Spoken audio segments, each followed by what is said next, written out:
IPMNation.com. The greatest hoax in history. Yeah.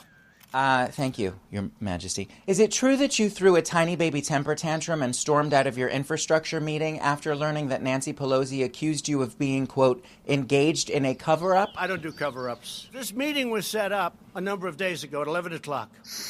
All of a sudden, I hear last night they're going to have a meeting right before this meeting to talk about the I word. The what? The I word.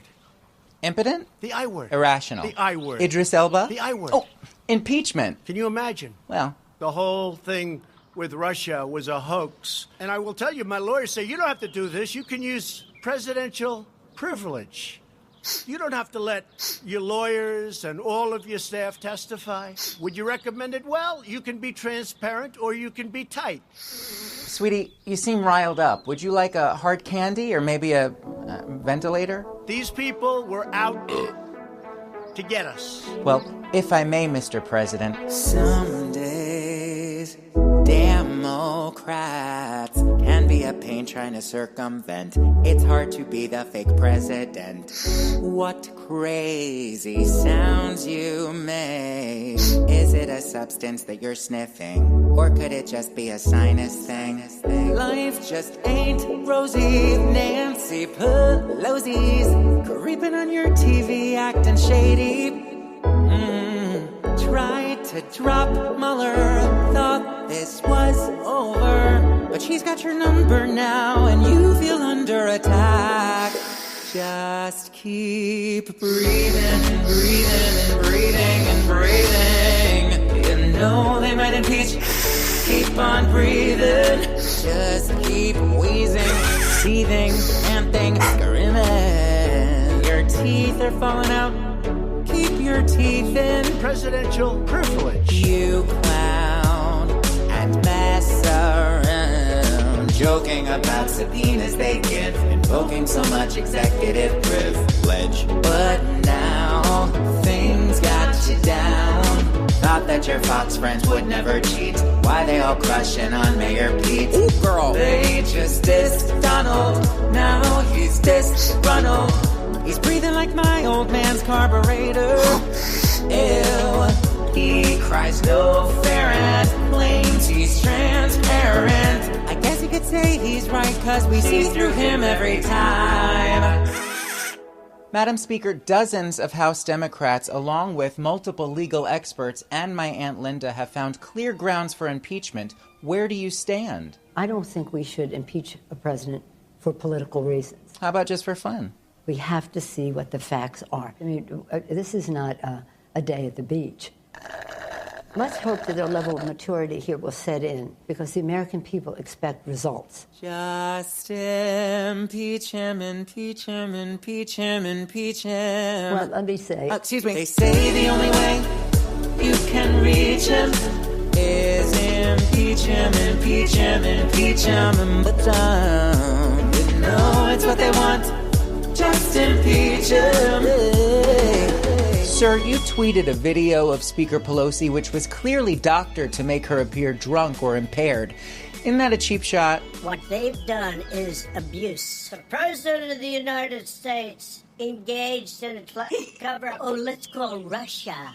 Maybe they can. It's a hoax. Just keep tweeting, retweeting, misleading, and cheating. Gross. I hear a lot of phlegm when he's breathing. Just impeach him, impeach him, impeach him, but I'm tired of hearing them say impeach him. Let's do it already. Let's go get a drink.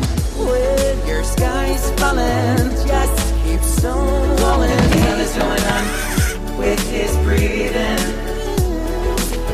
What's he been huffing? Is she just loving? Keep your teeth in. Yeah. God bless the United States. Girl.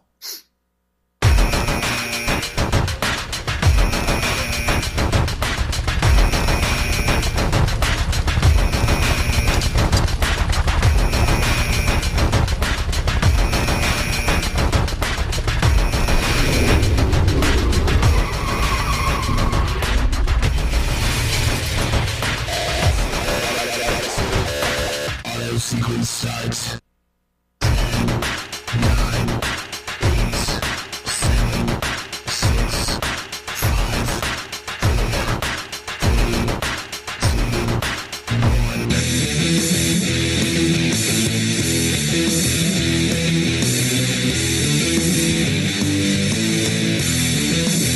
1. Hey, everybody. Welcome. Happy Tuesday. I almost said happy Monday the last time we had a Monday holiday. I'm learning. Hope everyone had a good Memorial Day weekend.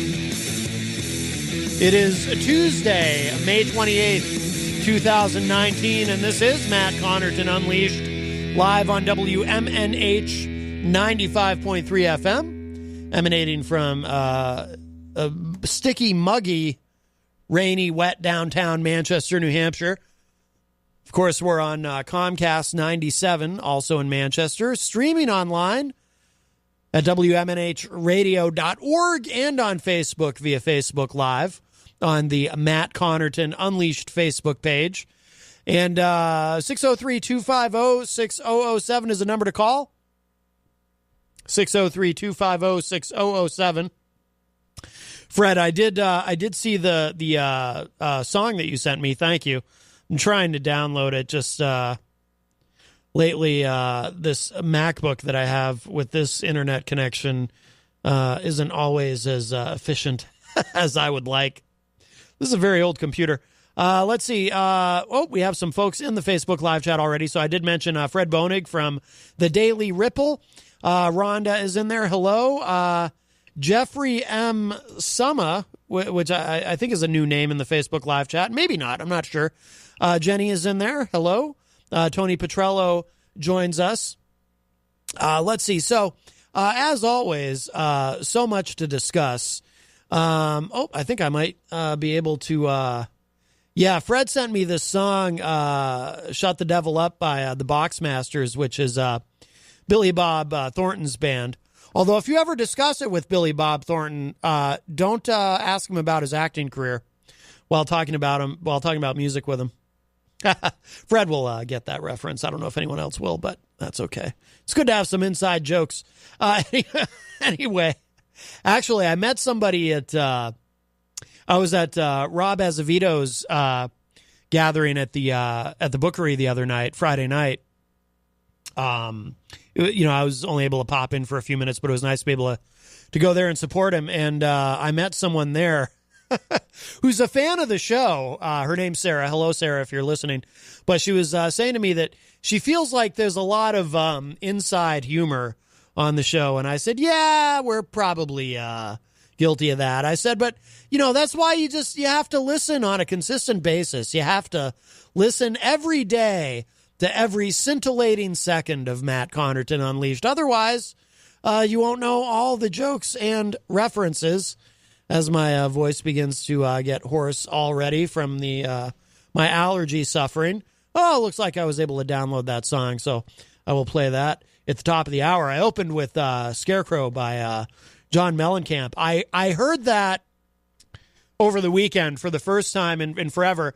You know where I heard it actually was right here on WMNH because, or maybe it was either Sunday or Monday. Might have been yesterday during the holiday, Memorial Day. And, there's these old, might have been Saturday actually, like it matters. So sometime over the weekend, we play on the station these old, remember America's Top 40 with Casey Kasem? So we play those, and so I heard from whatever year that was, 1980, whatever, John Mellencamp ran on the Scarecrow, which, of course, is about the farmers. And I thought, wow, the more things change, the more they stay the same, huh? And I immediately thought that will be the song that I will open with on Tuesday because, Trump has this, I don't know if we're not going to get into it in detail right now, but, Trump has this ongoing trade war, and it's really affecting the farmers terribly, which is why, we're going to have this gigantic bailout package to help the farmers who are being harmed by the trade war. Because, if you haven't been paying attention, of course, if you're a Republican, you might recall that at one time, I think prior to 2016, the Republican Party was the party of free trade and free market economics and so forth. And then Trump came along and said, no, we got to have tariffs. We're protectionists now. We're not free traders anymore. We're protectionists. And then the entire Republican Party shrugged and said, "Oh, okay, we're protectionists now." So I played that. I played that song for the farmers. Let's see. We have our first call of the week. Hi, welcome to Matt Connarton Unleashed. Who's this? Play ball. Play ball. I'm not much of a baseball guy. You got your ball cap on today. I love that. I love seeing the ball cap on old Matty. You like the cool? Reminds me of the sport of baseball. You like the ball cap? How do you know it's even really me? I could be incognito. 2, 3 strikes, you're out at the old ball game. How are you? I noticed you got the camera as well set up so we can see you a lot more clearly, That's Matt. right. And finally, after all my requests, you've done it. Thank you. You can sort of see me. I mean, with the hat, though, I'm sort of incognito. It might not even really be me, for all you know. I could be like a secret agent. Okay, here's the deal here, Matt. Okay, and by the way, it was very nice to meet your girlfriend the other day. I feel like we're getting closer now that I've met, you know. You got the sunglasses. Just saw you put the sunglasses on. You definitely look like someone from a police sketch right now. Thank you. Hey, wait a second. That's not a good thing. I got to take these off. Anyways, Matt, what I want to talk to you about, and this is, if we can be serious here for a second. Sure. The calls have become stale. We don't have a whole lot to work with. We need some ideas, some suggestions you have on some different pranks we could do for your show just to keep it fresh. Right. Fresh and exciting. So you don't want to have like what about if you have an argument with virtual John Hopwood? Is that played out? I mean, Hopwood is kind of played out at this point. That's the issue. We need something to seize on. We got your mustache. Obviously, it's impressive. Your ponytail's a bit wacky. But we need something good that's going to bring people in, because I'm doing a show here. I don't know if you are, but I am. Are you really? Yeah. What kind of show? I'm intrigued. Or do you just mean you're doing a show when you call me? Or are you doing an actual show? Am I on your show? Well, some would say it's not even a show, but yeah. So I kind of want to be famous. Like if you're like secretly famous or something. Well, you can't really be secretly famous. Never mind. That was a stupid question. You're right. We need something new, something fresh for the people. Okay, how about this? I got one. Good. Okay? All right. I'm ready. Poo-poo. Poo-poo, pee-pee, poo-poo. Poo-poo. I don't think poo-poo is that fresh. Yeah. Poo-poo, pee-pee, poo-poo, pee-pee. Okay, we'll work on it. Let's workshop it, Matt. Let's talk off the air, but we got to make something happen here, because people are not excited about what we got going on between us right now, and we need to get them excited. Obviously, it'd be good to get Hopwood back on the show, but, we don't need him. I think you and I can do this. TV. There was virtual John Hopwood. I don't know if you heard him. But yes, no, and he doesn't, as you've probably noticed, he doesn't come on as much anymore. It's very disappointing. I feel bad. I pissed my pants at my nephew's softball game on the weekend. You did? Well, that's something we can work with. All right. Sounds good, Matty. You have a good show. Always good to talk to you. Thanks a lot. All right, you too, my friend. Bye-bye. Bye. I hope you've washed your pants. That's terrible. Let's see. He's right, though. We do need some more. We need some more routines. We need you know what we need is a team of writers. I don't know how that would work, though. Let's see. I mean, I certainly can't afford to hire anyone. He did say once before, and I keep referring to him as he because I don't know his actual name. He's never told me his name. Or maybe he has, and I just didn't. Wouldn't it be funny if his name was actually Youglas? Anyway, that was a great character, but only did that once. Let's see. So, I do have some exciting news, my friends. I know that many of you probably feel that I spend a lot of time picking on our president. Well, actually, I'm going to pick on him a little bit more, and then I'll share some exciting news with those of you who are very pro-Trump, because I did want to mention, I was going to do this a moment ago, and then we had that call, but I wanted to wish a happy Memorial Day to our Japanese friends. And I know that might sound odd. Why would you do that, Matt? But the president over the weekend did wish happy Memorial Day to veterans of the Japanese military. Now, to some of you, that if you weren't aware of that, that might sound incredibly odd. Why would Trump wish members of, I mean, we fought them, the Japanese. Remember, Pearl Harbor and everything, right? So why would Trump do that? That seems like a very odd thing to do. And I would tend to agree with you, but apparently now that's the thing. We kind of, here, I'll play the audio for you, just in case you don't believe me. And I know if you're a big MAGA person, you're just like, hey, what's the big deal, And I'm not really even trying to make a big deal out of it, other than I just find it really bizarre. But, I shared this out earlier on Facebook, and, Randy Kelly was all like, oh, you're acting like the sky's falling and this and that. It's like, no, I'm not. I just think, this is what happens when you make someone like Trump president. You end up with a president wishing the Japanese military a happy Memorial Day.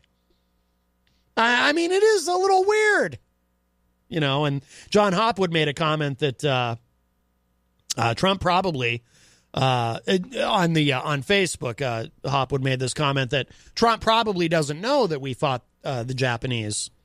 To which I replied, I agree. But here, let's listen to this firsthand.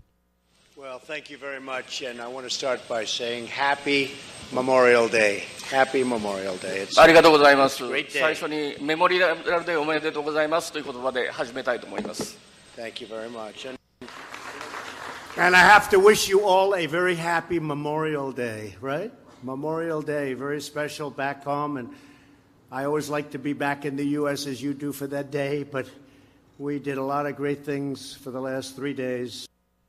Okay, now to be fair, that second part, it looks like he was speaking directly to American troops, but prior to that, he was speaking to the Japanese military, and that's why you heard a guy translating into Japanese, the president just wished you a happy Memorial Day.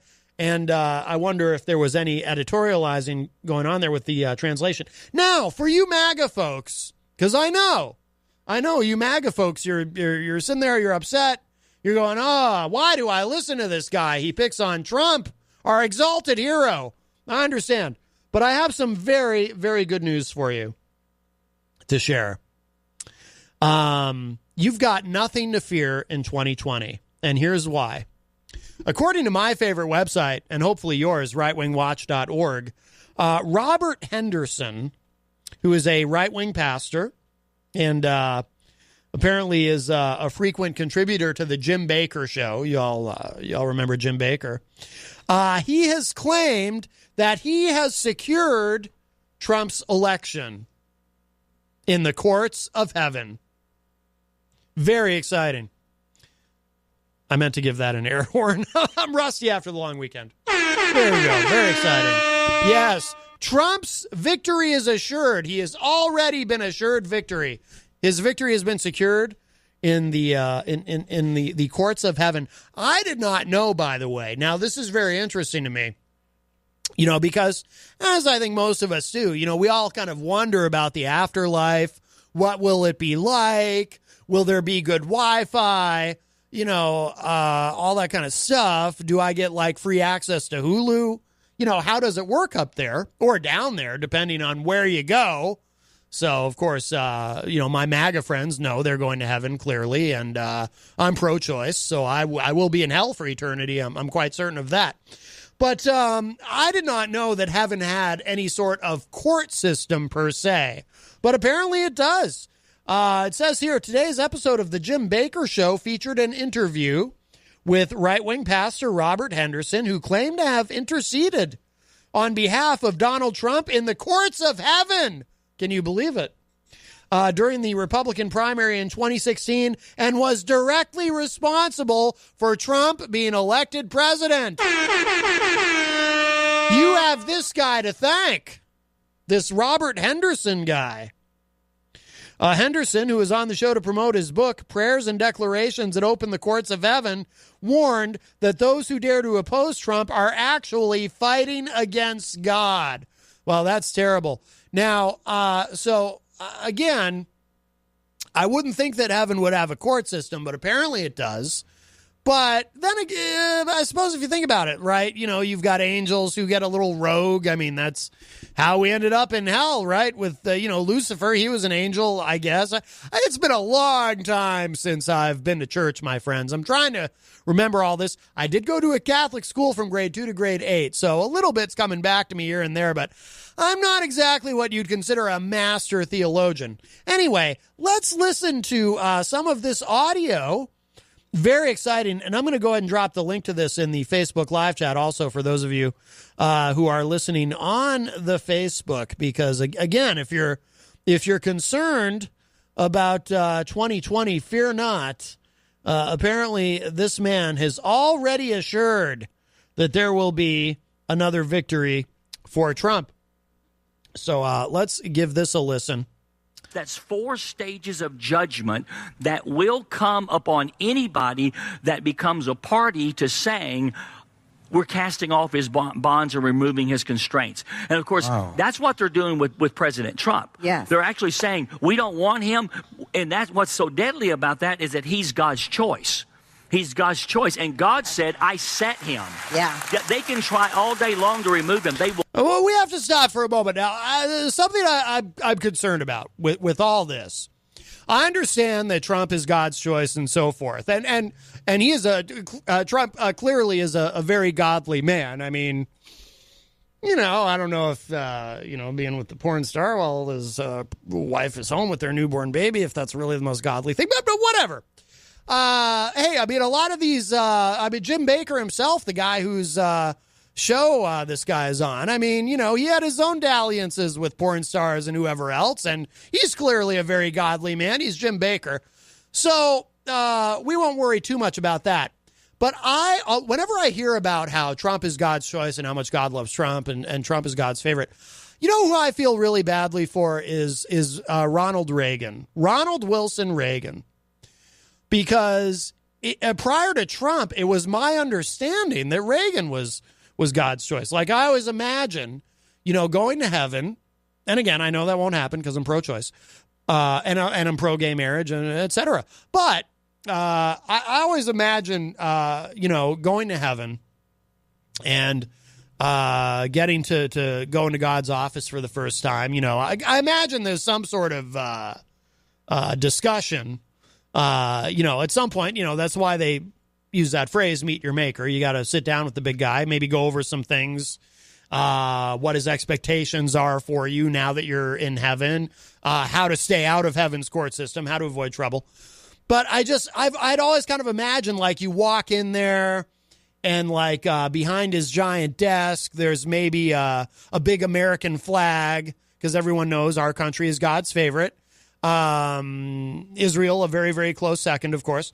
And then maybe next to that is a giant portrait of Ronald Wilson Reagan, clearly God's favorite president.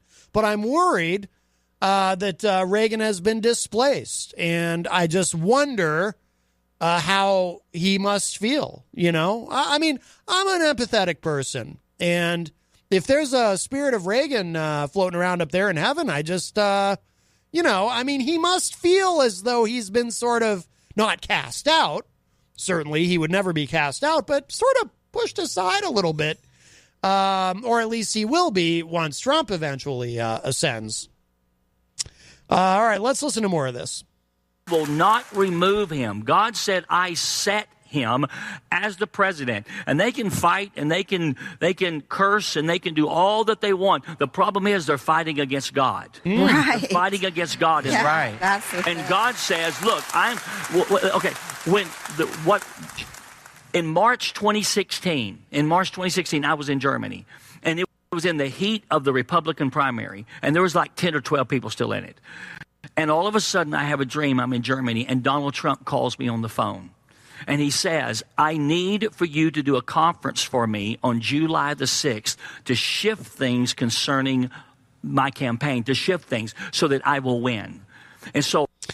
Now, just to be clear... Oh, hello to Wayne Noel, who joins us in the Facebook live chat. Now, just to be clear, he's not saying that Trump called him while he was in Germany to help with his campaign. He had a dream that Trump was calling him while he was in Germany for help with his campaign. And I say close enough, right? I mean, that still counts for something. And a very specific dream, you know, even with a specific date. I don't know about y'all, but when I dream, like, my dreams usually aren't that specific, but he had a very specific dream. So I did that. I had a conference on July the 6th, and we stood in the courts of heaven, in the council of the Lord, and in that council, God told me to make a decree out of James 1:11, which is all flesh. So far, sounds legit. Flesh is as grass, and the flower is as the glory of the grass. And he said to me, he said, here's what I want you to do as you stand here.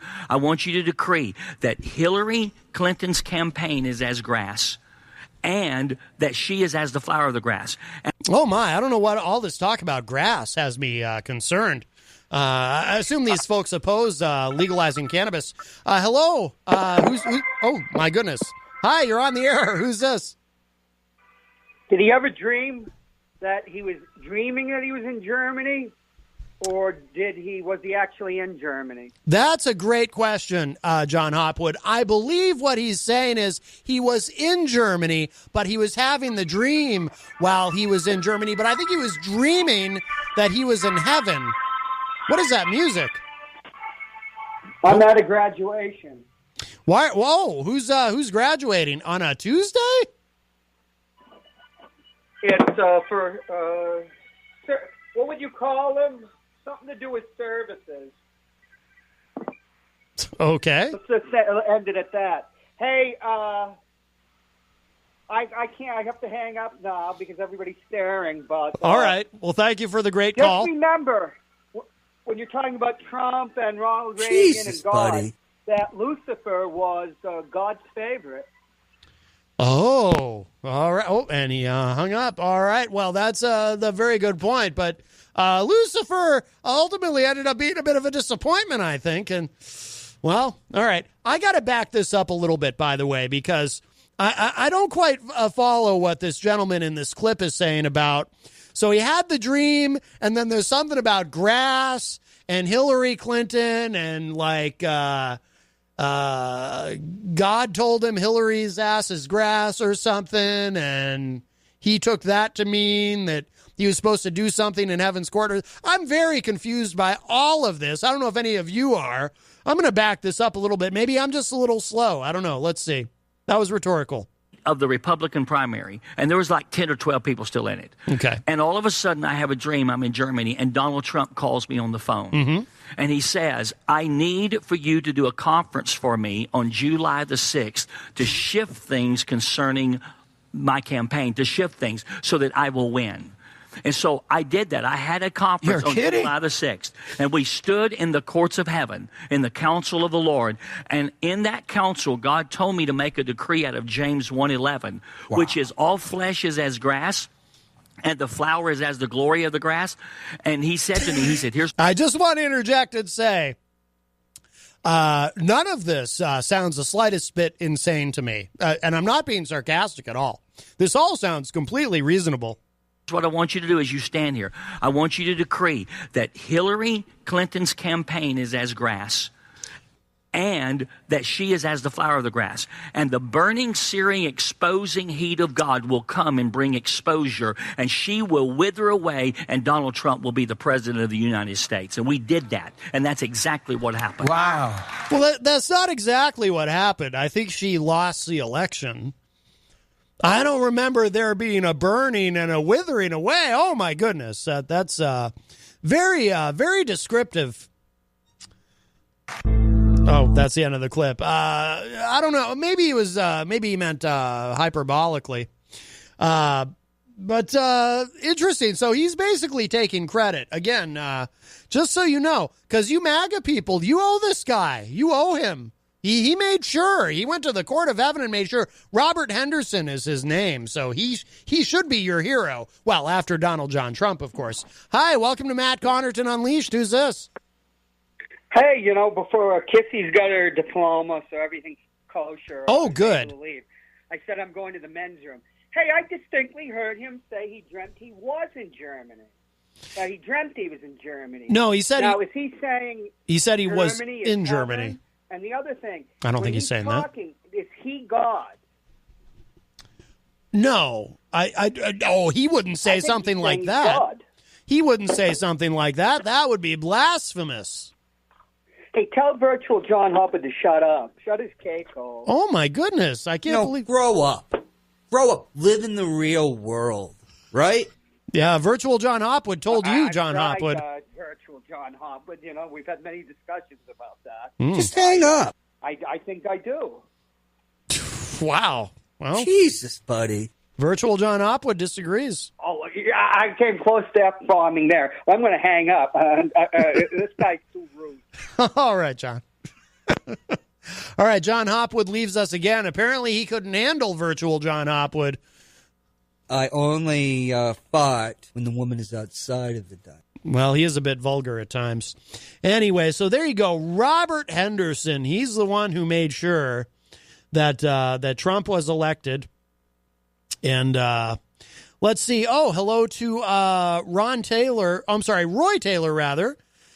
the Facebook live chat, who says, is this John Hopwood? That was John Hopwood on the phone. Of course, he's no longer here. He hung up, but we still have virtual John Hopwood with us. How much dope have you smoked? I mean, hardy, right? Yes. Oh, hello to Dr. Jeff Cassell in the Facebook live chat, as well as Frank Potato. Hi, Frank. Frank and I were in a band together. I know I say this every time he shows up in the Facebook live chat, but Frank and I were in a band together called The Jinxed many, many years ago. Let's see. Gonna do a quick little bonus thing from rightwingwatch.org. Because that was the main thing I wanted to do. But another just quick thing. This won't take long. But just another fun thing that I found. There's this guy, Rick Wiles.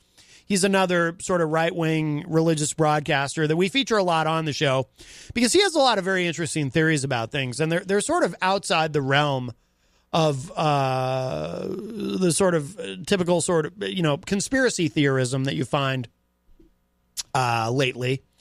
And what he has a theory about Obama, President Obama, that I think is very interesting because most Republicans I know will tell you that Obama was like some sort of, actually, hang on. Let's hold that thought because we have another call. Hi, welcome to Matt Connarton Unleashed. Who's this? I'll give you $1,100 if you do 14 jumping jacks live on camera right now. I don't think I can. I don't think I can do it with this hat. $1,100 though. I could use $1,100. Why $1,100? Oh, he hung up. I probably should have seized that opportunity. The road not taken. So most Republicans I know will tell you that Barack Obama was like this secret-born Islamist terrorist from Kenya who was installed in the White House to try to destroy America from within and unleash Sharia law on the country, which he never quite got around to doing during his 8 years in office. But most Republicans I know, that's what they think. Rick Wiles has a very different theory about Barack Obama that is also quite fascinating. But we'll grab this call. That sounds like John Hopwood calling again. Is this John? What is that? Hello? Hi, you're on the air.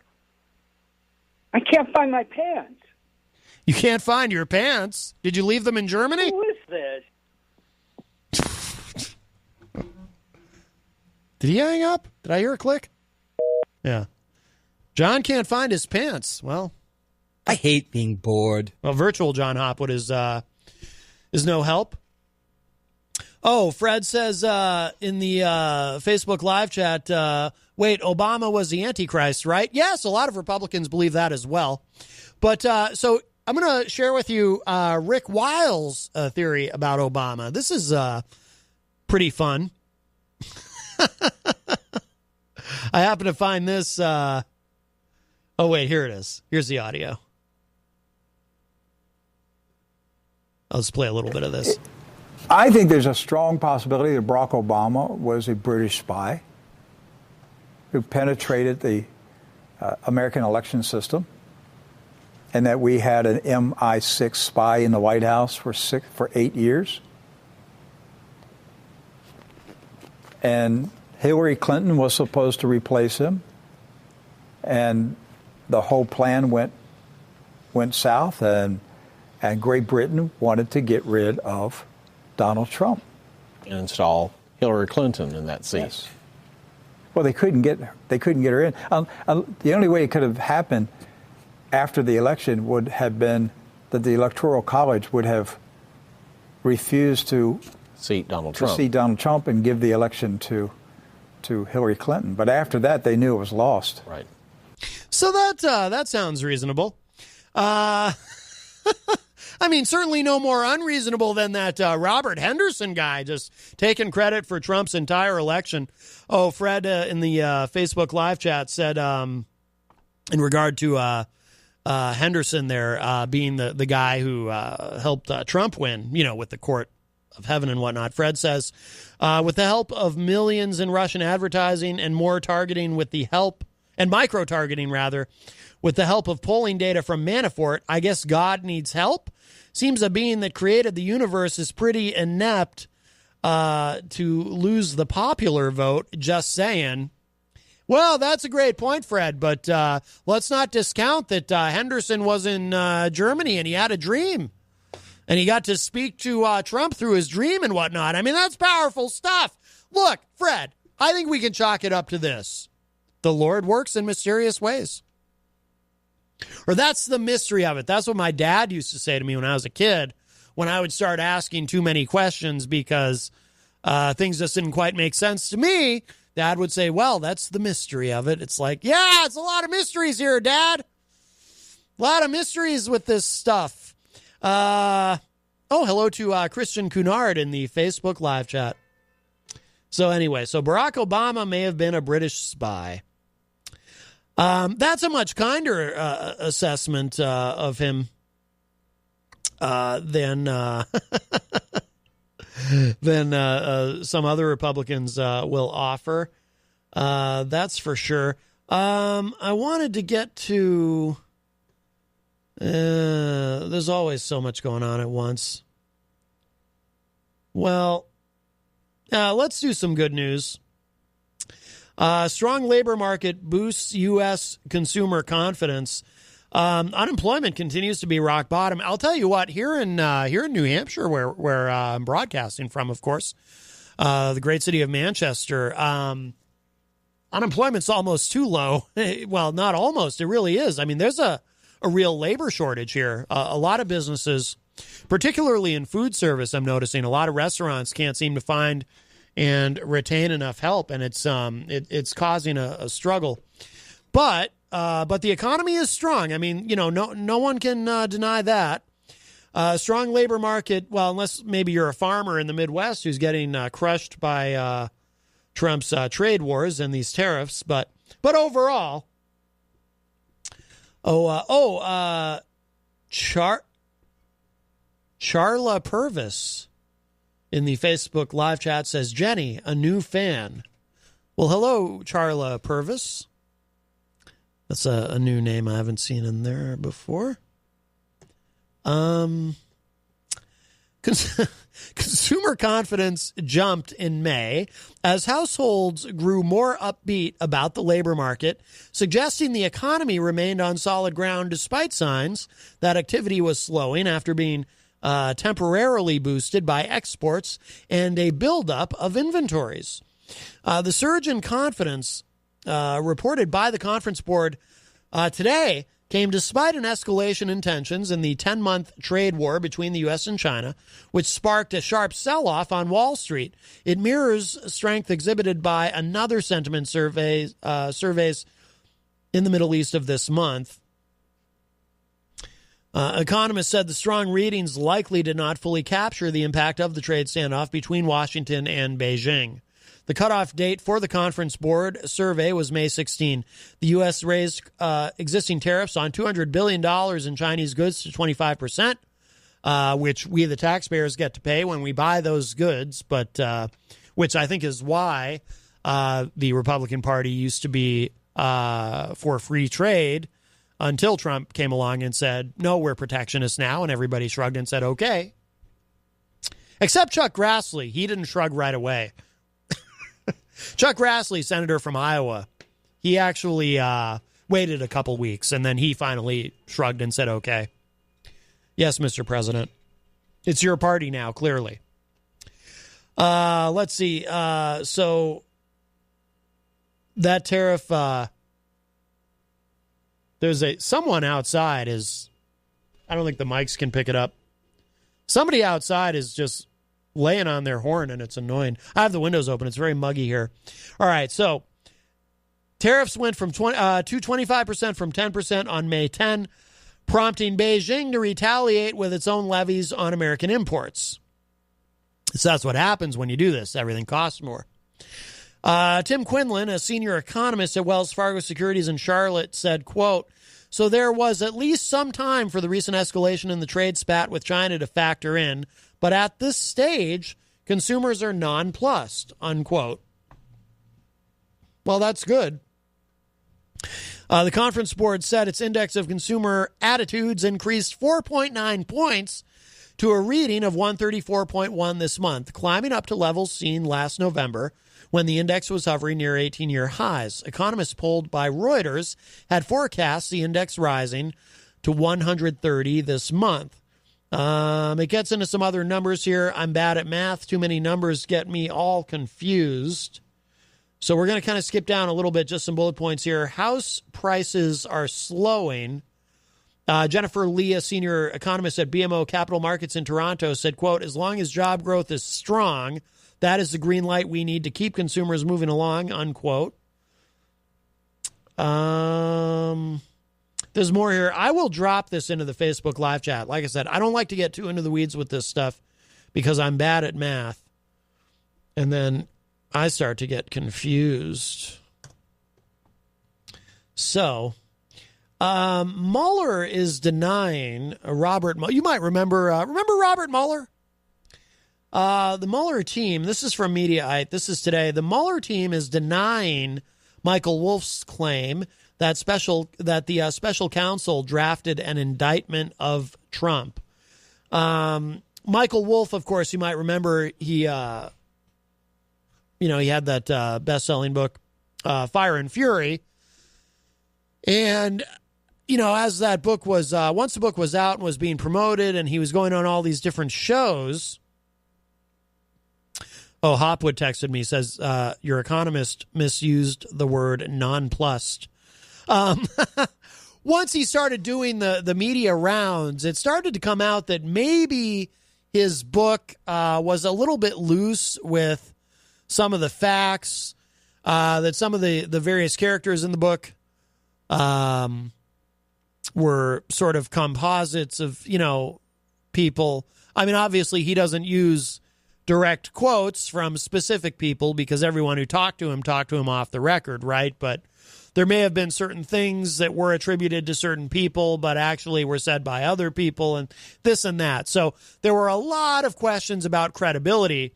And I think it really hurt Michael Wolff's book in the long run. I think, in fact, I ended up not reading it. I was excited to read it, and then I just kind of never got around to it because I became less and less excited to read it as it appeared that, even on MSNBC of all places, he's on MSNBC, and Mika Brzezinski, of all people, is like saying to him, hey, dude, there's a real question about your credibility here as a journalist with this book, because you're even admitting that not everything necessarily happened exactly the way that you might have laid it out here, but, certain things might have been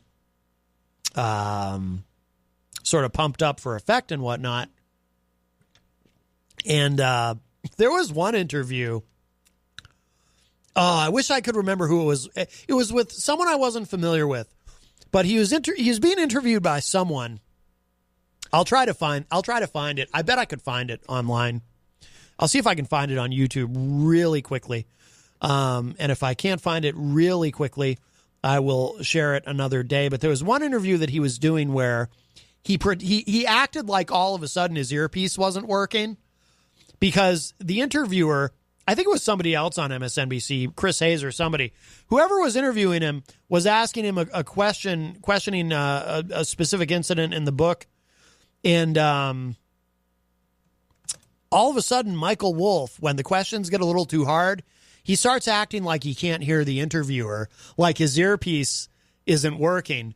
And he busted himself because then whoever he was talking to says to him, "Oh, you're having trouble hearing me?" And Michael Wolff says, "Yes, I can't hear you." And it's like, well, you just heard him say you're having trouble here. Are you having trouble hearing me? So let's see. Michael Wolff acts like he can't hear question. I'll try that. I'll see if I can find it. But I remember seeing that and I was like, yeah, Michael Wolff claims he can't hear during interview. Oh, I found it.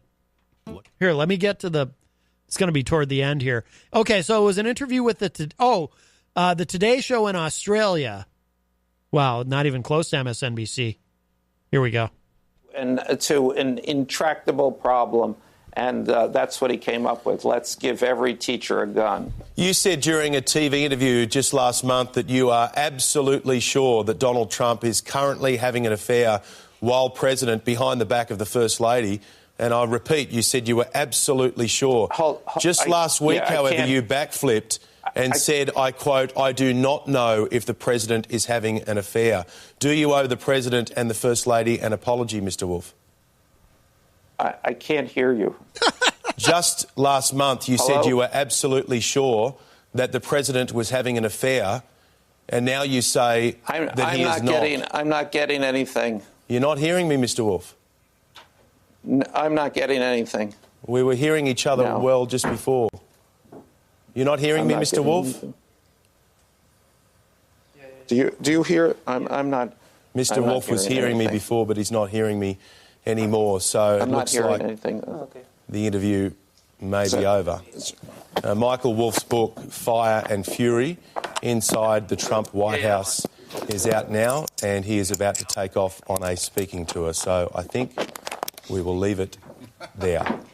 I dropped the link to the video in the Facebook live chat if you're on Facebook and you want to see it. I mean, it's pretty easy to find on YouTube, but it helps if you see the visual of it because it's so obvious.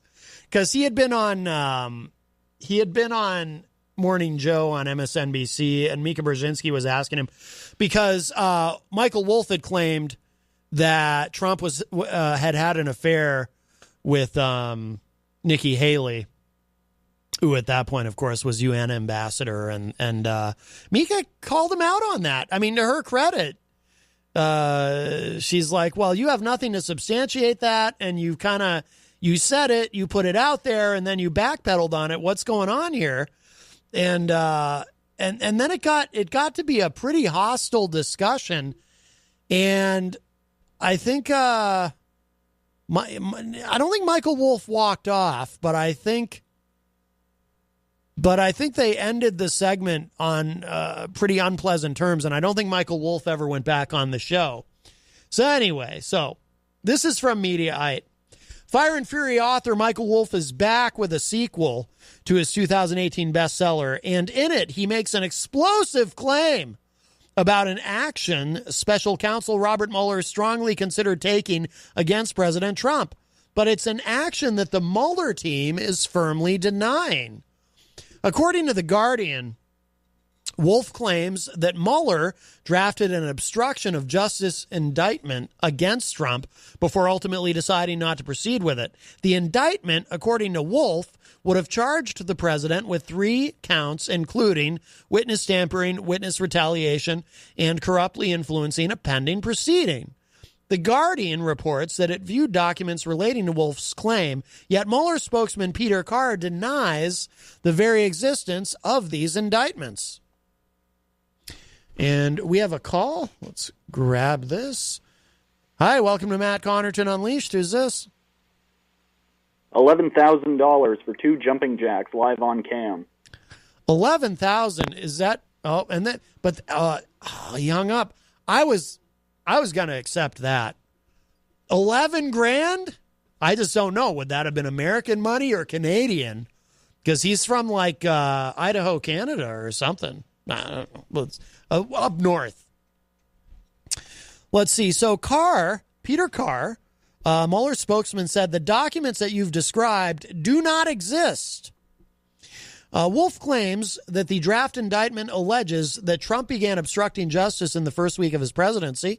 He wrote that Mueller concluded Trump took, quote, extraordinary lengths to protect himself from legal scrutiny and accountability and to undermine the official panels investigating his actions, unquote. Following the publication of Fire and Fury, Wolf came under heavy criticism for factual errors in his book.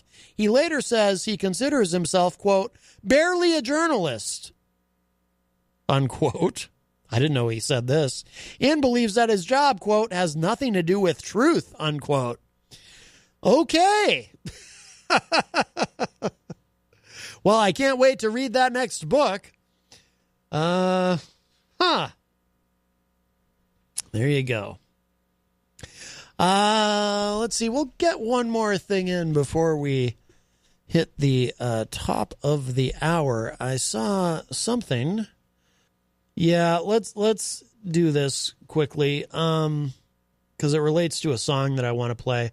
There's a certain song I'm going to play, and then I'm going to play that song that Fred sent me afterward. But I need to do this story before I play this first song that I'm going to play so that it kind of, I want to give you some context for what I'm going to play. Great song, but I haven't listened to it in years. It's an old Dixie Chicks song, and with that little hint, you might know where I'm going with this. So Trump criticized former President Joe Biden. And actually, maybe I'll share that audio with you. But he criticized him overseas, and some are saying, and by the way, even at one point saying that Kim Jong-un is no fan of Joe Biden and thinks Joe Biden's a fool or something. And actually, last week on the show, I read an unintentionally hilarious statement that someone from the North Korean news agency, whatever it's called, KNAC, I think it is, KNAC, that was unintentionally funny because it said something about Biden's credibility or level of credibility would make a cat laugh or something. I love cats. I love the idea of a cat laughing. But North Korea, their statements that they put out don't always, I don't know if it's that they don't translate to English very easily or if they're just filled with a lot of hyperbole and colorful comments because they think that that's how Americans speak. So that's the best way to, sort of transmit that message. Like whenever North Korea is threatening us with some sort of military assault, they'll do so with a lot of flair and color in their language. It's very interesting. But here, I'll play this if you haven't heard this. This is Trump overseas talking about while he was in Japan talking about Biden.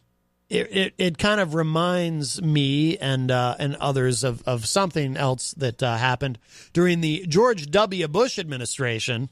Kim Jong-un made a statement that Joe Biden is a low IQ individual. He probably is, based on his record. I think I agree with him on that. But at the same time, my people think it could have been a violation, as you know.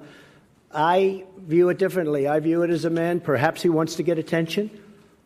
And perhaps not. Who knows?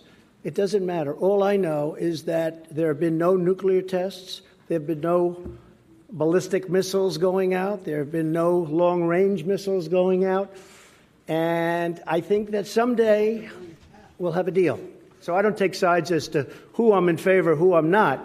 But I can tell you that Joe Biden was a disaster. His administration with President Obama, they were basically a disaster when it came to so many things, whether it was economy, whether it was military defense, no matter what it was. They had a lot of problems. So I'm not a fan. So there's President Trump criticizing a former vice president on foreign soil. And I personally don't much care that he did that, but I just think it's fascinating that, when the Dixie Chicks back in the W administration, and yes, Fred guessed correctly the song I was going to play and the reason. When back during the W administration, when the Dixie Chicks were overseas during a concert and said they were embarrassed that the president was from Texas because the Dixie Chicks very much opposed to the Iraq War. People here went wild. Country radio stations immediately decided to drop the Hopwood is belching into the microphone, which is disgusting. I'm watching the Gene Simmons video. Oh, we have a call. Is it Gene Simmons? Is he coming on? I don't know. Hi, welcome to Matt Connarton Unleashed. Cubby's very cute. 1, 2, a hot man. Cubby is a pink guy. 1, 2, a hot man. Because Cubby is very cute. Cubby inherits his enemies. When this is over, my tinnitus. Oh, that was give me a signal. What a fun song. I didn't really understand any of the words. Something about Trump, I think. Yes, John Hopwood is here. There's Gene. He was at the ball game. Oh yeah, you don't seem to be that. very fond of Gene Simmons in real life. I love Gene Simmons. Kiss is my favorite band. That doesn't mean you like him personally. Oh, well, I like seen him. you two up close. Well, that's true. Charla Purvis says hamburger. I don't get it. And also says stable genius, of course, referring to our president. So naturally, as one would predict, Republicans were furious with the Dixie Chicks. They had to be kicked off of country music radio and all of this because they dared say something critical of our president while on foreign soil.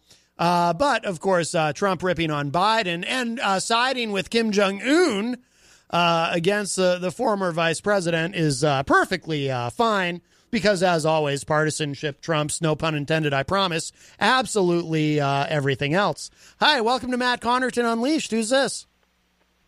It's Easy G. Oh, my. Easy G and the place to be. Why isn't he here? Soaking wet a minute ago, though. My stupid umbrella broke over the Snow Arena. Uh-huh. So I had to walk all the way down Elm Street and no. go see the guy in charge of my building because I obviously... Well, you don't know that. If you listen to the morning show, you know I moved. Did you get the apartment?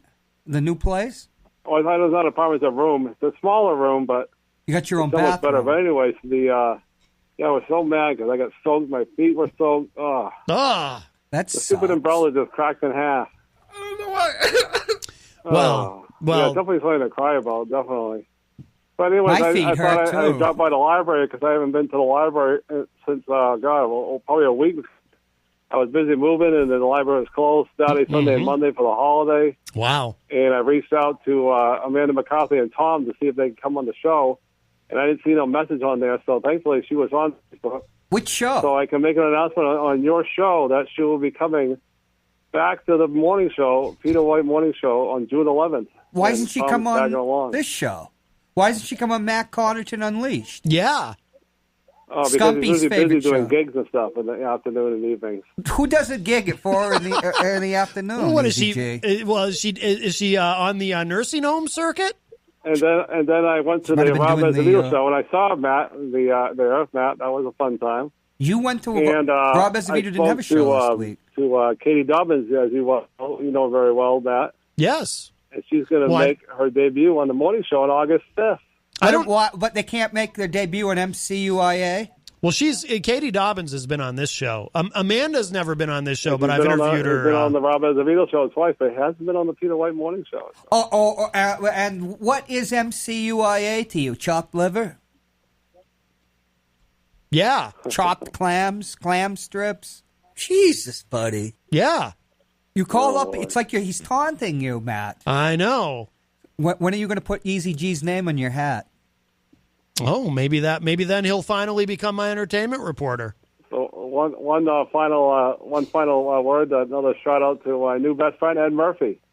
Oh. Helped me move on Sunday. He's your new best friend. That was very nice of him. He didn't have to do that. Whenever I came on your show, Matt, I sent the SOS out.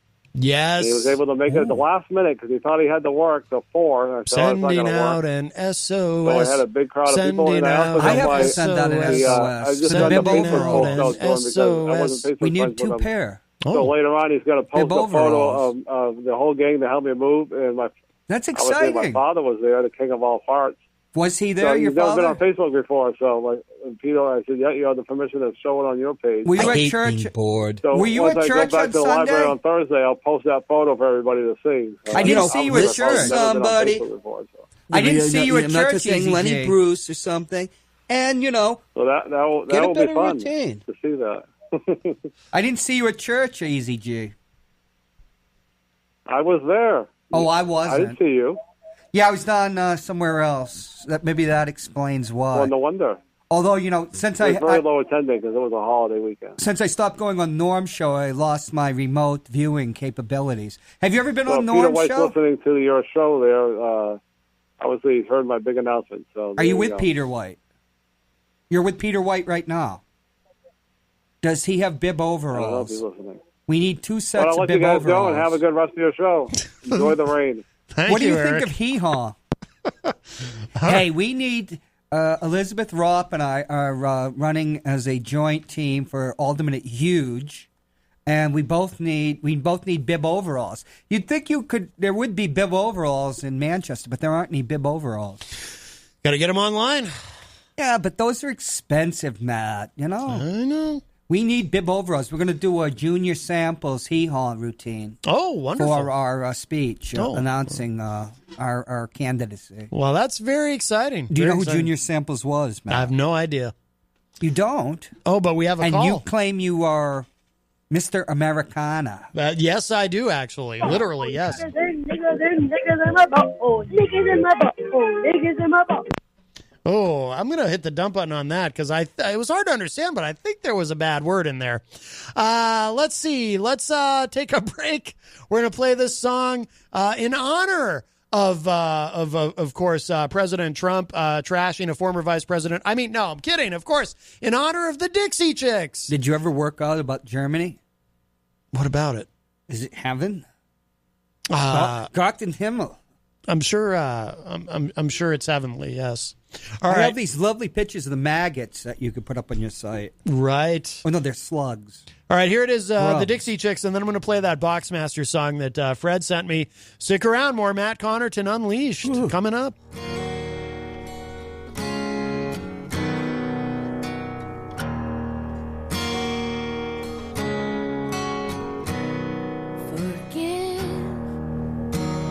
Sounds good. Forget. I'm not sure I could. They say time heals everything, but I'm still waiting. I'm through with doubt. There's nothing left for me to figure out.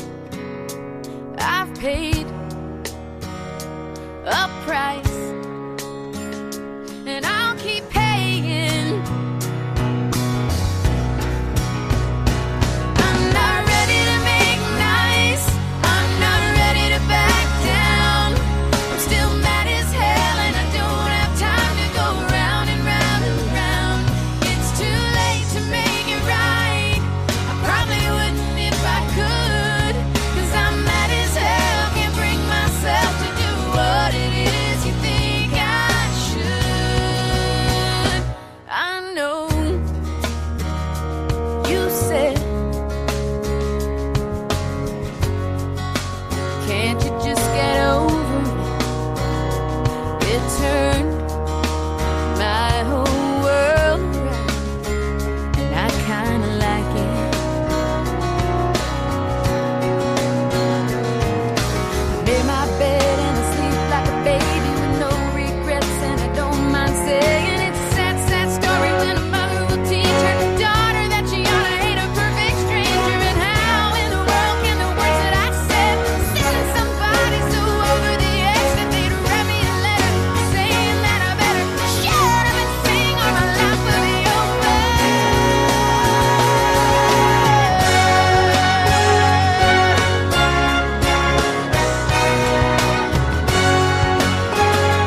time heals everything, but I'm still waiting.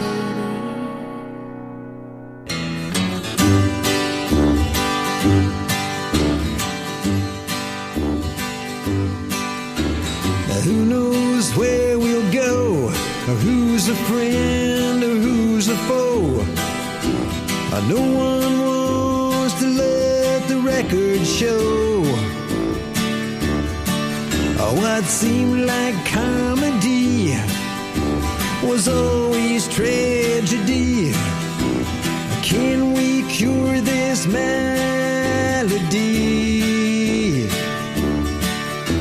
The world don't see the charm in our big old funny farm. Since we pulled the handle on the fire alarm, the devil's tipped his hat and he's laid out on the mat. Comparatively, he's just a brat.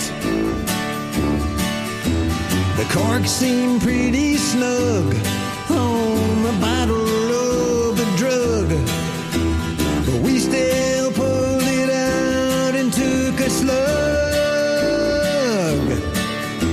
We gotta pull the plug, 'cause if we don't pull out the rug, we may as well give madness a hug. This is a message from the government of the Netherlands. Dear Mr. President, welcome to this introduction video about the Netherlands. It's gonna be a great video. It's gonna be absolutely fantastic. Our founding father was William of Orange, who fought against the Spanish, total scumbags. They fought against us for 80 years, but they couldn't beat us. Couldn't do it. Total losers. They're all dead now, by the way. We speak Dutch. It's the best language in Europe. We've got all the best words. All the other languages failed. Danish, total disaster. German is not even a real language. It's fake. It's a fake language. We've got Pony Park Slagharen, which has got to be the best pony park in the world. It's true. They're the best ponies. They are. You can ride them. You can date them. You can grab them by the pony. It's fantastic. This is the Afsluitdijk. It's a great, great wall that we built to protect us from all the water from Mexico. We built an entire ocean, okay? An entire ocean between us and Mexico. Nobody builds oceans better than we do. This ocean, it is so big, you can even see it from the moon. And we made the Mexicans pay for it. It's true. You've got the Trump Towers. We've got Lee Towers. You'd love to see at your inauguration. Amazing. Gotta love it. We've got Maduro Dam, which is the greatest miniature town in the world. It's great. Well, it's tiny, but it's great. And the squares, they're so small, you don't even need many people to fill them. It's great. This is Gerry Eickhoff. In December, we've got this scandalous tradition of Black Pete. It's the most offensive, the most racist thing you've ever seen. You'll love it. It's great.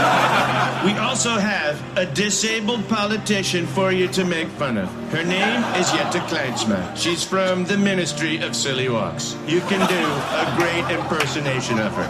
Can't wait to see it. People tell us, very important people, they tell us we've got the best tax evasion system God ever created. It's just unbelievable. You should tell your sons to put all their businesses here. You'll pay no taxes at all. Zero. It's ridiculous. And last but not least, we've got a great, great, great dependency on the United States. It's huge. If you screw NATO, you're going to make our problems great again. They're going to be huge. They're going to be enormous. It's true. Please don't. We totally understand. It's going to be America first. But can we just say the Netherlands second? Is that okay? Thank you for watching and best wishes. We've got the best wishes in the Netherlands. They're great. It's true.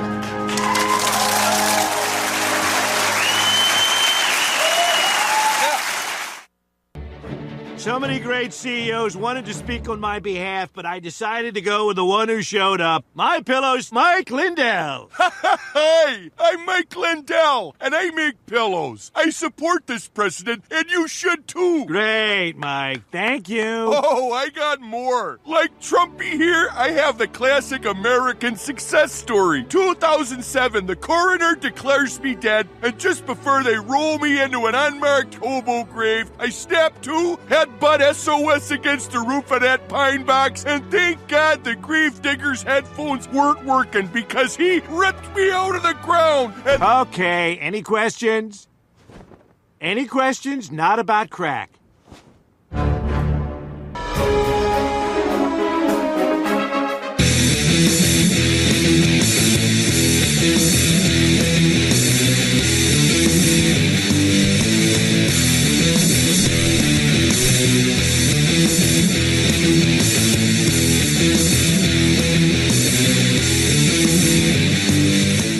Welcome back, everybody. We are well in hour number 2. Matt Connarton Unleashed. We are live on WMNH 95.3 FM in downtown Manchester, New Hampshire. Also on Comcast 97 in Manchester. Streaming at WMNHradio.org. And, of course, on Facebook via Facebook Live on the Matt Connarton Unleashed Facebook page. John Hopwood is here as well. For 10 minutes. 10 minutes? What happens in 10 minutes? I get $50 for doing some jumping jacks out on Elm Street in the rain. Somebody offered me money to do jumping jacks. They did? Yes, but then he hung up before I could fully accept. Well, you think that could be the same person? I was hemming and hawing about it. An amoeba-like creature? Oh, amoeba-like. Oh. Wow. I don't know. Come say it to my face. Oh, you weren't talking about virtual John Hopwood. You were talking about somebody else. Virtual John Hopwood has no money. Right. Just like regular John Hopwood. Oh, my goodness. 603-250-6007 is the number to call. 603-250-6007. Hey, have you heard anything about Brexit? Because I haven't been following the news lately. Well, I know Theresa May is on her way out. She has resigned, but will be replaced as party leader, which will make her the prime minister. But who's got the inside track? Last I heard it was Boris. Boris? I forget his last name. Now they're saying Corbyn might have a challenge, the head of the Labour Party. Jeremy Corbyn? They did really bad in the European Parliament elections. Now, Boris is known for being kind of an Islamophobe, isn't he? I don't know about that. When he was mayor of London, didn't he make some anti-Muslim comments? I don't know. Yeah, I could be wrong. He could have. Depends on what the comments were. And I'm going to look it up really quickly because if I'm wrong, I want to correct myself because I don't want to... I can look it up for you. Oh, okay. I don't want to ascribe that to someone who didn't say that, but I thought it was him. He was succeeded by a person that was a Muslim. He might have said something nasty about him. Yeah, maybe. I thought when he first became mayor of London, he had said something that yes, but Matt, people took. How is it anybody could be called a racist? I called you. Intimated that once when I was really yes, trying to you win did. Trying to win an argument. Yes. Oh, he said something about burqas. Oh. He said women wearing burqas. He called them letterboxers and bank robbers. He says. What's strange? Theresa May said that he should apologize for that. But he never did he? I don't know. I don't think he ever did. I think that was part of the problem. He called them letterboxes and bank robbers. What a strange. In France, the burqa's banned. And from public, you can't have a public school or anything because it's an attack on the unitary principle of the French Republic that everybody is alike.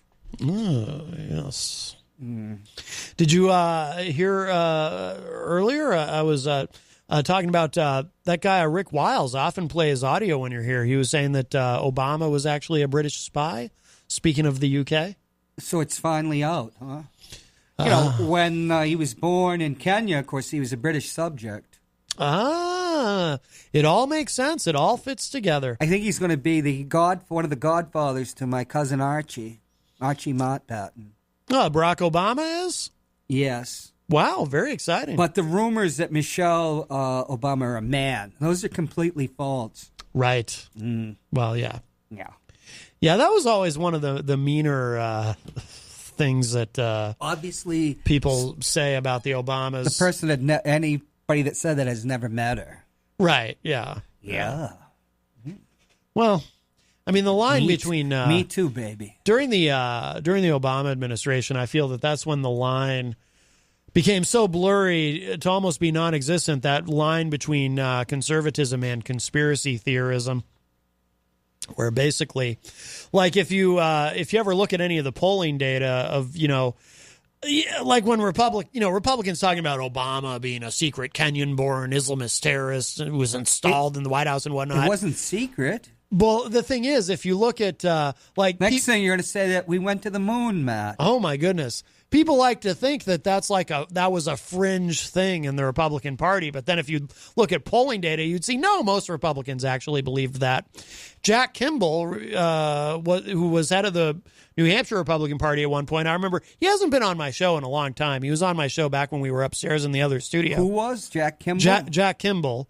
He said on my show. At first, I thought he was speaking hyperbolically when he said Barack Obama. He parroted what Trump said about Barack Obama being the founder of ISIS. But then Jack clarified. Barack Obama was the founder of ISIS? Well, according to Trump and according to Jack Kimball. Well, I thought he was a Shia Muslim, and they were founded by the Sunni. Well, these distinctions I don't think matter they're very important a lot of these East, to a lot. Iraq and Iran. Yeah, but to a lot of folks here, they don't matter. The people who peddle this nonsense. Jack said that because at first I thought he meant it kind of the way, because when Trump said it, I kind of took it to mean, well, he meant that Obama was responsible for ISIS. Maybe he meant starting. ISIL, as an MI6 Right. agent. That'd be more logical. Was he a Sunni or Shia? What did I say? Just like I don't even remember.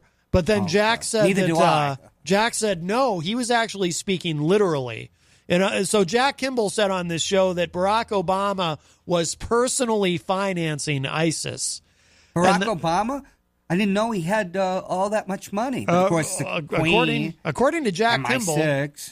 Kimball, the former head of the Republican Party here in New Hampshire, said, "Oh no, Barack Obama, much richer than people know, and was personally financing ISIS." So these are actually mainstream Republican ideas, sure apparently. That, the gnomes of Switzerland are probably doing it. The gnomes of Switzerland. By the way, I think what you said had some validity, but we can talk about it. It's not something to talk about in our typical flippant way. I guess there is a crisis, anti-Muslims amongst the Tory party, and May wasn't too happy about it last year or this year. Yeah, and because there are Muslims that are members of the Conservative Party. Sure, of course. So it'd be something you'd want, rather than us in our satirical vein. It's not something you want to be flipping about. Right. But I guess Johnson said some stuff last year. Oh, Johnson. That was Boris's last name. Yeah. But I guess there's trouble in the party. Yeah. Obviously, Barack Obama has his money. Well, maybe they're MI5 agents. Boris and them. Oh. Yeah. Charlotte Purvis just posted something in the. Oh, somebody face palming. It's hard to see the graphic on this. He refused computer. to apologize for his. Boris Johnson. Yeah, that's what I thought, that he never did apologize. What do you expect from someone named Boris? Boris. He just sounds like so with that name. That just sounds like someone who would be unapologetic. There used to be a blonde-haired Tory called They nicknamed Tarzan. He never did get all the way up, climbing the greasy pole, as Disraeli called it. You would think Tarzan would be a good climber. Yes, but he never swinging made on those it. vines in the jungle. He never made it. He couldn't get rid of John Major. Never made it up the greasy pole. I wish that I wish they could just find a way out of this Brexit thing. Can't they just have a do-over and just say, put it on referendum and just say, hey, do y'all really want this Brexit thing? Are you really, really sure? His name is Alexander Boris de Pfeffel Johnson. Oh. De Pfeffel. Pfeffel. Oh, isn't that an odd name? By the way, maybe he was born in Kenya. Oh, maybe. No, Might still be a British citizen. Right. Well, okay. By the way, speaking of, you're mentioning the name Alexander reminded me on a very serious note. Good vibes and thoughts, and so I don't really do the prayer thing, but to Al Baldessero, his wife Judy posted over the weekend. He's going in for cancer surgery. Oh, that's all. He has a renal carcinoma, I think, if I have that right. So, Kidney. is that what that is? Yeah. Okay.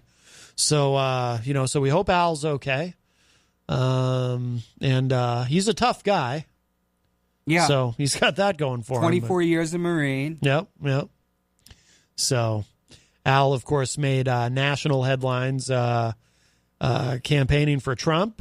He advocated for the, of course, shooting by firing squad of Hillary Rodham Clinton. Yes. Yeah, so that would have been a spectacular television if it had been televised. yes. I haven't seen an execution.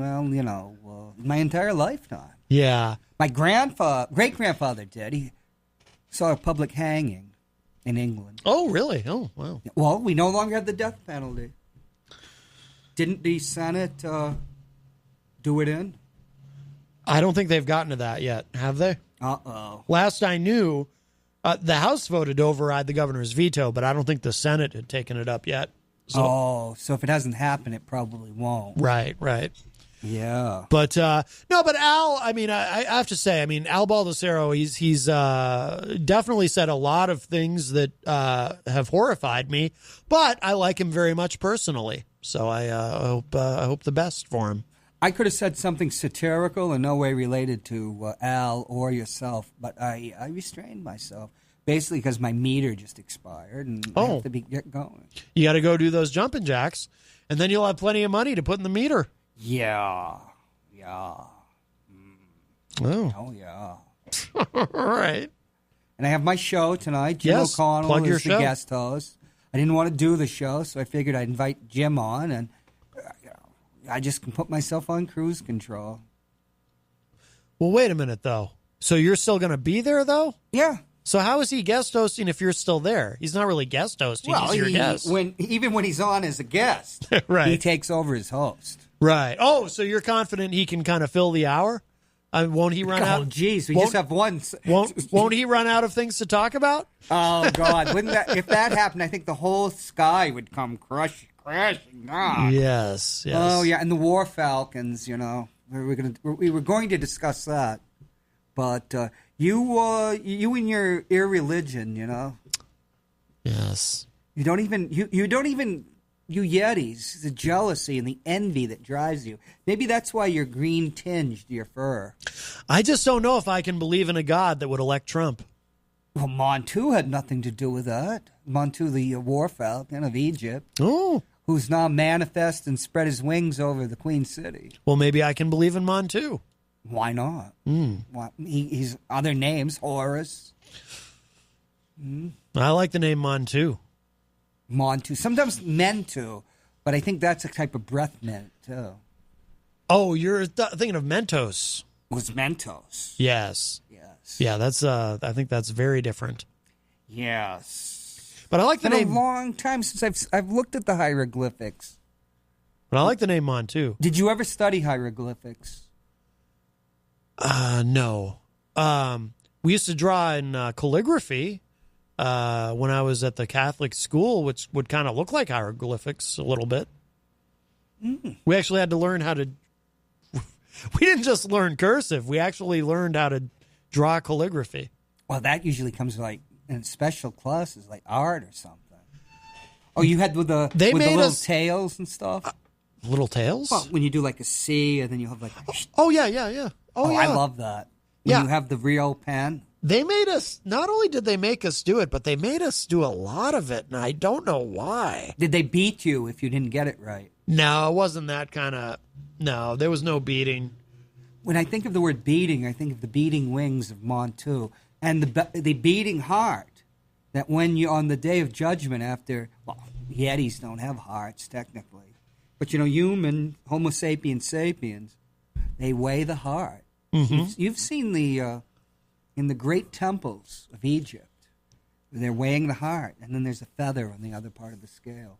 Is that where that's going to happen when Judgment Day happens? No, it's not Judgment Day. It's after you die, Matt. Oh, right. You're going to be judged. Your good deeds, your bad deeds. I'm pro-choice and I'm pro-gay marriage, so I'm pretty sure I'm going to burn for eternity. How many genders do you accept as the gospel? All of them.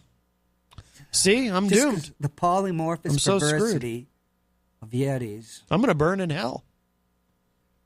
Just because hermaphroditism is so common amongst your crew. That's not true. You got I that thought from you were the people that came up with the term "go expletive delete yourself," but in your case, it meant something quite different amongst us Homo sapiens sapiens. Yeah, that's. Is this what you and your friends talk about at the bar? Joking about Yetis? Surprisingly, you. Oh boy, I almost had a dump then. Oh. You so and so. I'll get you. I will get you. This. Come say it to my face. Get ready. If only we had a beeping button. A beeping button. Beep. Because I need to say it. You lying so and so. I have the photographic evidence of you at the Litchfield yesterday. Oh, you do you? Yeah. It was stunning. Why wouldn't you have told me you were going to be at the Litchfield Memorial Parade? That was my cousin.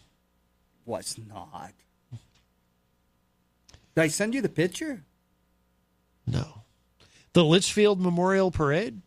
By the way, do you join our president in wishing the Japanese a happy Memorial Day? He doesn't even know that the Japanese were in World War II. No, he doesn't. He only talks about Europe. Didn't he ever see the bridge on the River Kwai? He probably thinks it's Vietnam, which he escaped. Right, yes. Yeah, there was a Sasquatch at the Litchfield Fair. Well, we're not Sasquatch. We're It looked just like you, buddy. That's really mean. What are you talking about? You are Sasquatch. That's a macroaggression right there. That's, Oh, man. I can't find the picture. Well, there's the lion, but he was stuffed. A stuffed lion? Well, sounds... there's the coffin. Oh. Somebody, the Sasquatch had a mate, and somebody, they're kind of, they're Republicans down there. Okay. Yeah, they got firearms, live free, die, Second Amendment. So I guess Mrs. Sasquatch, she became part of the parade, but unexpectedly, Where is that SOB? You should always come to the Matt Connarton show prepared. Yeah. Yeah. Well, I'm going to find this and humiliate you publicly in the next couple of days.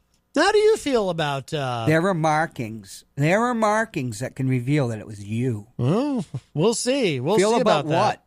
I'm about to get a $10 friggin' ticket. How do you feel about the president? What he said about Joe Biden while in Japan? Does that kind of thing bother you, or does it not matter? I could care less what that has to say. You couldn't care less, you mean? I'm nonplussed. If you say you could care less, that means you actually do care. If I did know what he said, I would be nonplussed in the incorrect way that everybody uses now. Right, yes. But remember, folks, nonplus itself comes from the Latin. Was it non plus? Well, I'm doing some French accent. Holy Christ, everything's falling apart. Yes. Which meant a quandary. So, Right. Yeah. You're just wrecking the place there. Jesus, buddy. You're out of control. All right. Yeah, just thinking about Trump.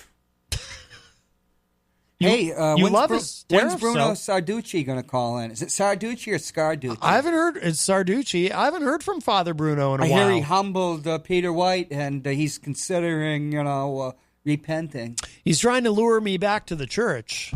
That's for certain. You?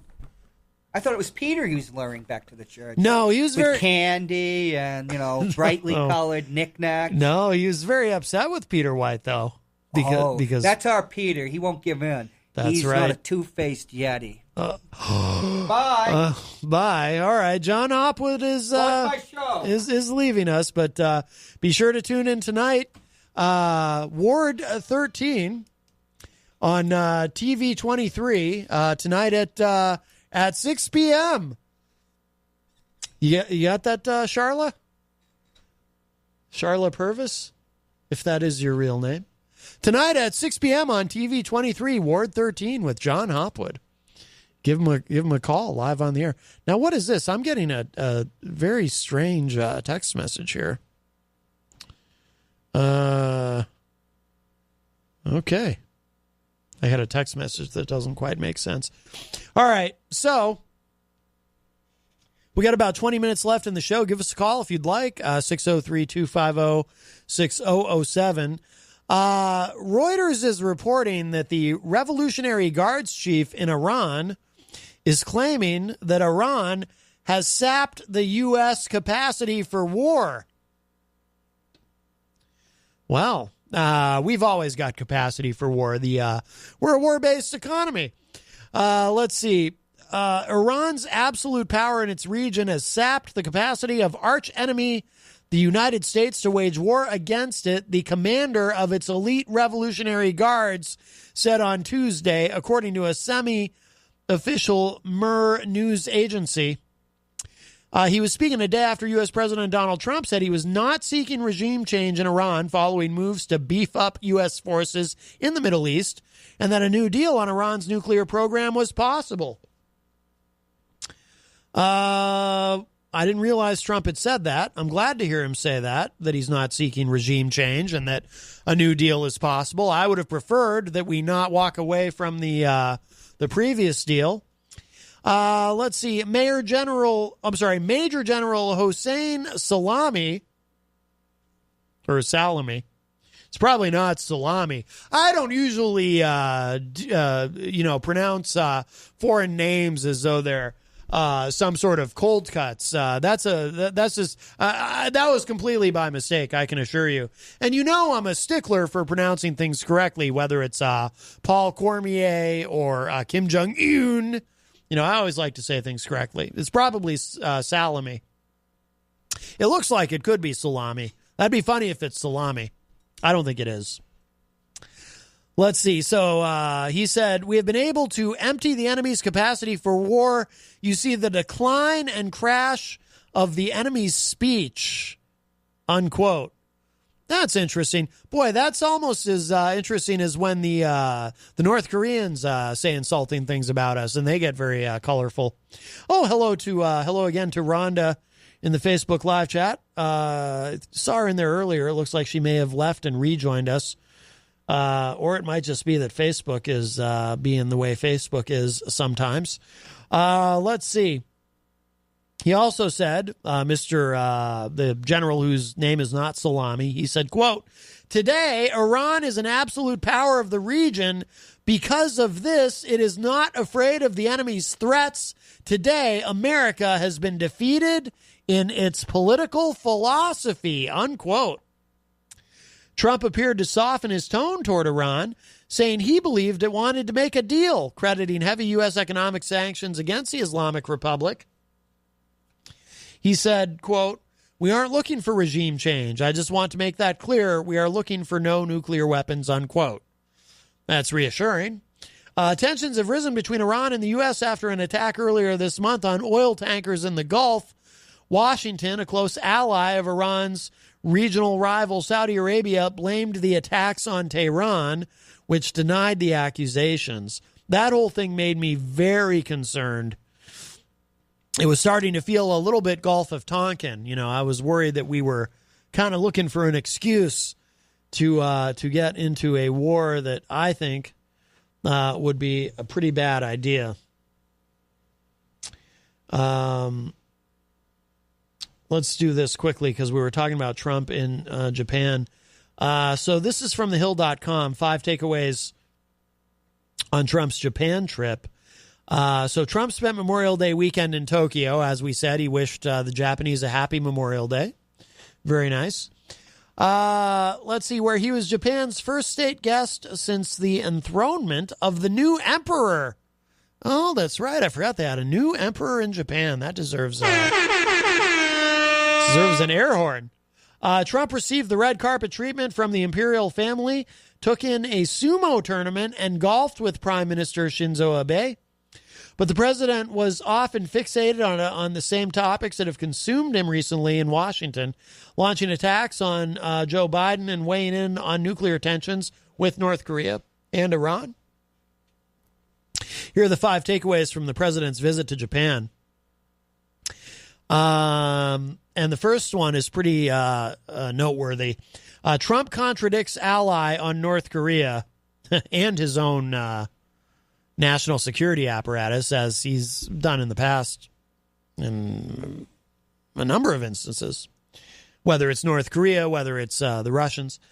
So Abe sought to use Trump's visit to demonstrate he is in lockstep with the U.S. and show off his close personal relationship with the president.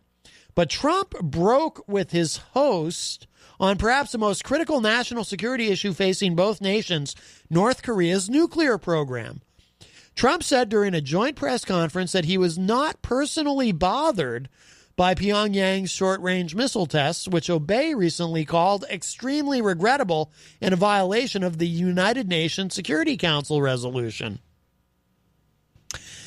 That, by the way, I mean, you know, I don't want to go to war with North Korea, and I've given Trump some credit for, you know, I've said talking is better than not talking, and the previous policy of kicking the can down the road, or what was, there's an official name for that policy, patient restraint or something, patient something. But, you know, that doesn't work, clearly, because we kicked the can down the road so much, we kind of ran out of road. So I've tried to give Trump some credit there, but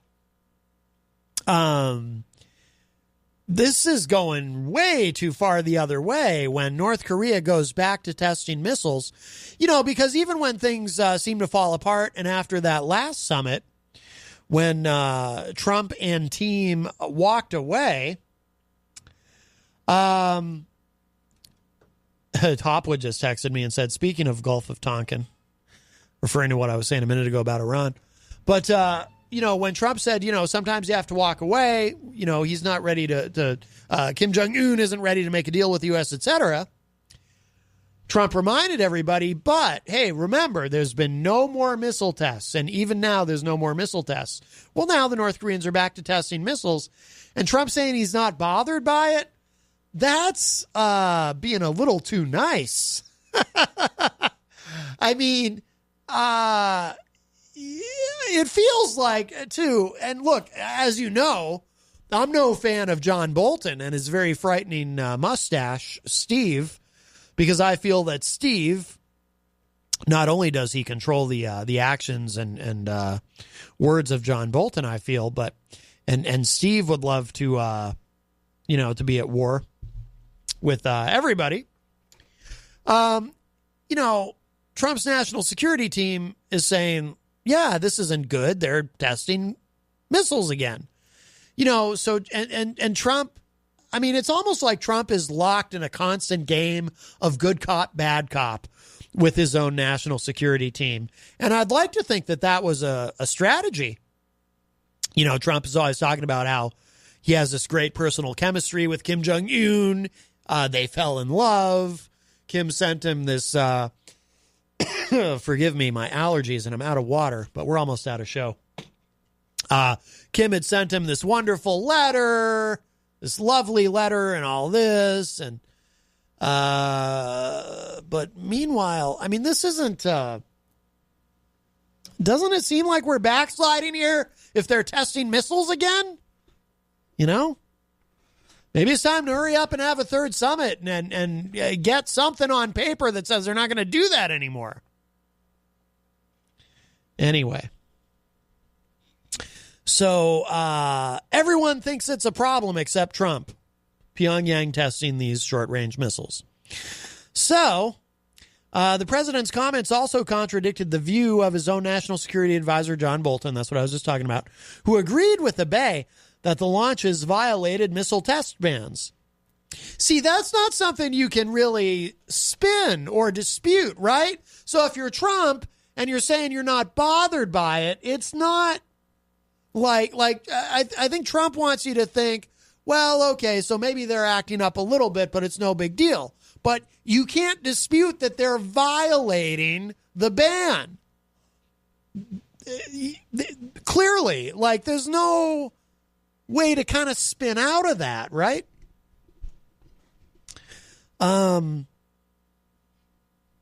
So Trump said at a press conference, quote, "My people think it could have been a violation, as you know. I view it differently. I view it as a man. Perhaps he wants to get attention and perhaps not. Who knows? It doesn't matter," unquote.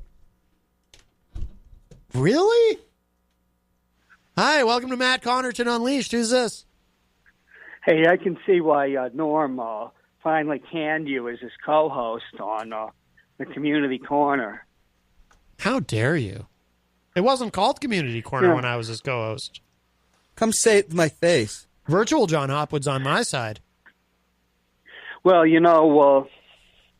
there was the incident with the mashed potatoes, but your inability to, to be, what's the word you use, hip to such a coincidence as the Gulf of Tonkin that I just sent to you. I mean, it's appalling. Wasn't I talking about that earlier when I was talking about Iran? I mentioned the Gulf of Well, Tonkin. look, there was evidence that Montu, the war god, has spread his wings over the Queen City and signaled that Lyndon Johnson's spirit is alive and well in the United States. Oh, I didn't see the picture. I just saw the text. I'm looking at the picture now. Okay, yeah. You can be so gauche at times. I know. Who goes to Creamland? I don't mean and to, orders a mashed potato sandwich. I don't mean to be gauche. No, I ordered that at Goldenrod. How dare you? I don't go to Creamland. I'm a Goldenrod man. Well, maybe Norm got the story a little wrong. Well, he was upset. We should explain to the listeners. So you texted me a picture of a vanity plate that says "Lady." Don't say it. Why not? Don't say it. You get legal liability. For what? Did you ever think of that? Clearly not. For what? What legal liability? Ironically... Why would you send me this then? I was in Roger Stone's book about Lyndon Johnson. You were? Yes. Why? Why were you in the book? If you didn't eat so much mashed potato sandwiches, you might remember why. Oh, okay. I'm sorry I'm being peckish, but I've thrown my back out doing the jumping jacks, and I'm here at the Catholic Medical Center. Oh. Being gurneyed in. Oh, very nice. We'll I'll have to talk to you later. Say hello to the nuns. Bon appetit. All right. Bye-bye. All right. So he threw his back out doing jumping jacks. Wow. Let's see. So the divisions showed, again, this is from The Hill, the divisions showed Trump is increasingly isolated in his belief that he can still reach a nuclear agreement with North Korean leader Kim Jong-un, and that he is not afraid to ruffle feathers in stating his desire to do so. It could also raise uncomfortable questions at home for Abe, who has put a premium on forging close ties with Trump. That's true. I believe Shinzo Abe at one point said that he and Trump had fallen in love as well, and that he and Trump and Kim Jong-un are actually involved in a torrid love triangle. It's all very scandalous. Let's see. We're running out of time, but the second thing of these 5 takeaways from Trump's trip, Biden is on Trump's mind. He and Joe Biden really are already sort of running a general election campaign against each other. Trump has been preoccupied with the former VP's bid to challenge him in 2020 for weeks, and that did not stop at the water's edge. The president took aim at Biden on each day of his visit to Japan. Shortly after arriving, he tweeted that he smiled at North Korea's Kim, calling Biden a low IQ individual. Before departing, Trump again took to Twitter to target the former VP's support for the 1994 crime bill. Some of that I would actually agree with Trump on. to be honest. Oh, hello to Ed Murphy, who joins us in the Facebook live chat. From what I understand, listening to the morning show, Ed, good Samaritan that he is, did in fact help Easy G to complete his move this weekend, which was very nice of Ed. Let's see. On the day in between, Trump railed against his potential opponent's record during the press conference with Abe, asked whether he was siding with the North Korean dictator over a former U.S. president. Trump made clear where he stood. Oh, former U.S. vice president, rather. Trump made clear where he stood. He said, quote, Kim Jong-un made a statement that Joe Biden is a low IQ individual. He probably is based on his record. I think I agree with him on that, unquote. Trump's broadside drew pushback from some allies back home. Representative Peter King, Republican of New York, tweeted, quote, wrong for at POTUS Trump to criticize at Joe Biden in Japan and to agree with Kim Jong-un. Politics stops at water's edge. Never right to side with murderous dictator versus fellow American, unquote. Well, I'm no big fan of Peter King, however. I would have to agree with him there on that tweet. Oh, my goodness. Peter King better be careful, though. You go criticizing Trump and you're liable to end your political career. Let's see. The third takeaway, China trade tensions loom large. We're going through these quickly now because we're almost out of time. The fourth takeaway, Trump looks for opening with Iran. Like I said, I find this encouraging. Just quickly, the administration has in recent weeks ratcheted up its posture toward Iran, with the president announcing as he left for Japan that he'd ordered an additional 1,500 troops to the Middle East. But throughout his stay in Tokyo, the president expressed interest in scaling back tensions and starting negotiations with Tehran. He emphasized he was not looking for regime change, as some critics have suggested, which is, I hope he means that. And raised the idea that Abe could serve as an intermediary between the U.S. and Iran. Not sure why, him in particular, but Trump said during the press conference, quote, we're not looking for regime change. I just want to make that clear. We're looking for no nuclear weapons, unquote. Trump's optimism that the two sides will be able to reach a deal after he withdrew last year from the Obama-era nuclear pact is at odds with his own top advisors and leadership in Tehran. It's so weird. Like I said, it's like he likes to play good cop, bad cop with his own national security team constantly. It's just so odd. It's like with North Korea, he's the good cop. Everybody else is the bad cop. With Iran, all of a sudden, he's the good cop. Everybody else is the bad cop. And don't get me wrong, I want him to be the good cop because I'm anti-war. I mean, Iran, my God. I mean, I don't think I'm overstating it when I say that's a potential flashpoint for World War III. You know, if we go to war with Iran and then the Russians come in and the Chinese come in, that's... I don't think I'm overstating the seriousness of that. And, if we were to invade North Korea, that's a nightmare. So, maybe they can all meet in the middle. By they, I mean Trump and his national security team. I want no war, but you don't have to give away the store either, so to speak. So I don't know. It's fascinating to me. It's all such a, but the one thing is though, like there's never any consistency to any of it. And I think that's what I have a problem with. I mean, if Trump wants to adopt a more reasonable sort of let's avoid war posture, whether it's negotiating something with North Korea and actually getting something down, solidified. And as far as Iran, I never agreed with walking away from the deal, but he did. So if he wants to negotiate something new there, great. I'm all for that. But there's no consistency to anything. and then there's no follow through.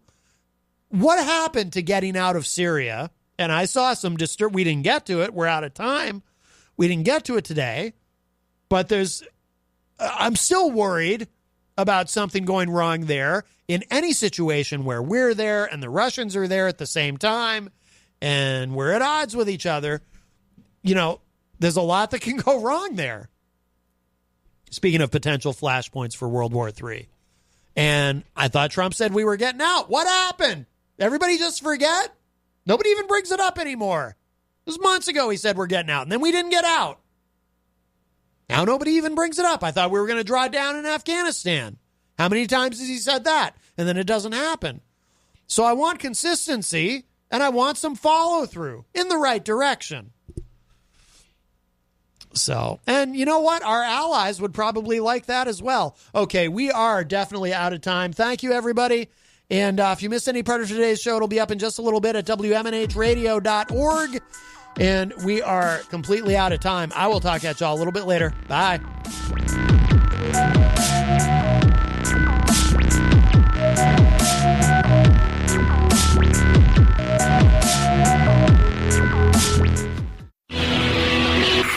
IPMNation.com.